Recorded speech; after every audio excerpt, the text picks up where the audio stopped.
ಈ ಮೊನ್ನೆ ನಡೆದಂಥ ಘಟನೆ ಬಗ್ಗೆ ಕಾಂಗ್ರೆಸ್ ಪಕ್ಷ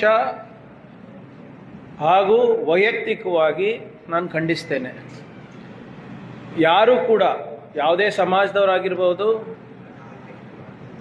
ಎಷ್ಟೇ ದೊಡ್ಡ ಪ್ರಭಾವಿ ಆಗಿರ್ಬೋದು, ಕಾನೂನನ್ನು ಅವರ ಕೈನಲ್ಲಿ ತಗೊಳ್ಳುವ ಅಧಿಕಾರ ಸರ್ಕಾರ ಹಾಗೂ ಸಂವಿಧಾನ ಯಾರಿಗೂ ಕೊಟ್ಟಿಲ್ಲ. ಆದರೆ ಇತ್ತೀಚೆಗೆ ಕಲಬುರಗಿನಲ್ಲಿ ಏನಾಗ್ತಾ ಇದೆ ಅಂದರೆ, ಕೆಲವು ರಾಜಕಾರಣಿಗಳು, ವಿಶೇಷವಾಗಿ BJP ಪಕ್ಷ ಮತ್ತು ಇನ್ನು ಕೆಲವು ವ್ಯಕ್ತಿಗಳು, ಯಾರು ಸ್ವಯಂ ಘೋಷಿತ ಸಮಾಜ ಸೇವಕರು, ಕಲಬುರಗಿಯ ಹಿತಾಸಕ್ತಿ ಕಾಪಾಡೋರು ಅಂತ ಕೆಲವು ವ್ಯಕ್ತಿಗಳು ಹುಟ್ಕೊಂಡಿದ್ದಾರೆ.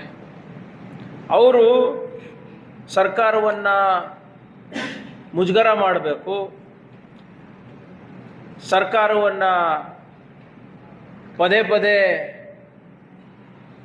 ಜನರ ಮುಂದೆ ಒಂದು ರೀತಿ ಕೆಟ್ಟ ಹೆಸರು ತರಿಸ್ಬೇಕು, ಅವರ ಪ್ರಾಮಾಣಿಕ ಪ್ರಯತ್ನ ನಡೆಸ್ತಾನೇ ಇದ್ದಾರೆ. ಇವತ್ತು ನಾನು ನಮ್ಮ ಜವಾಬ್ದಾರಿ ಮೇಲೆ ಜಾರ್ಕೋತಾ ಇಲ್ಲ, ನಮ್ಮ ಜವಾಬ್ದಾರಿಯಿಂದ ಜಾರ್ಕೊತಾ ಇಲ್ಲ, ಅಥವಾ ನಾವು ಮೈ ಮೇಲೆ ಎಣ್ಣೆ ಹಚ್ಕೊಂಡು ಇಲ್ಲಪ್ಪ ಇದು ಪರ್ಸನಲ್ ವಿಷಯ ಅಂತಲೂ ಹೇಳ್ತಾರೆ.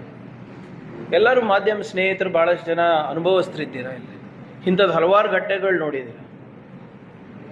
ಸಾಕಷ್ಟು ಜಗಳಗಳು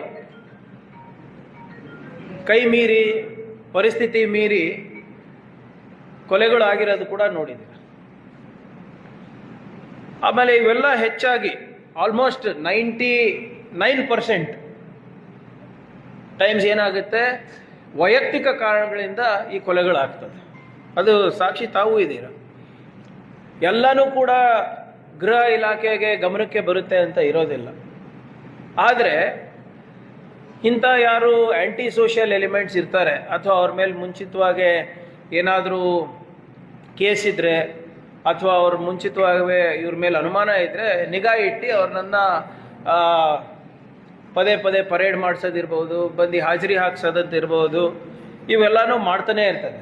ಆದರೆ ಯಾವುದೇ ಸರ್ಕಾರ ಇರ್ಬೋದು, ಎಲ್ಲ ವೈಯಕ್ತಿಕ ವಿಚಾರಗಳ ಮೇಲೆ ಗಮನ ಇಟ್ಟೋದು, ನಿಗಾ ಇಡೋದು ಸ್ವಲ್ಪ ಕಷ್ಟ ಆಗುತ್ತೆ. ಅದು ತಮಗೂ ತಿಳಿದಂಥ ವಿಷಯ.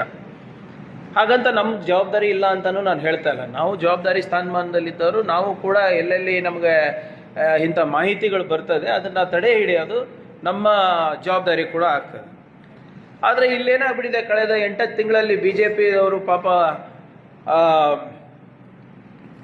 ಏನಾಗ್ಬಿಟ್ಟಿದ್ದಾರೆ, ಅವರಿಗೆ ಈಗ ನಿರುದ್ಯೋಗ ನಿರುದ್ಯೋಗದ ಸ್ಟ್ಯಾಟಿಸ್ಟಿಕ್ಸ್ನಲ್ಲಿ ಬರ್ತಾರೆ ಅವರು. ನಿರುದ್ಯೋಗಿ ರಾಜಕಾರಣಿ ಆದ ತಕ್ಷಣ ಮತ್ತೊಮ್ಮೆ ಅಸ್ತಿತ್ವವನ್ನು ಉಳಿಸ್ಕೊಳ್ಳಿಕ್ಕೆ ಇವತ್ತು ಅವರು ಇಂಥ ಕೆಲಸಗಳಿಗೆ ಮುಂದೆ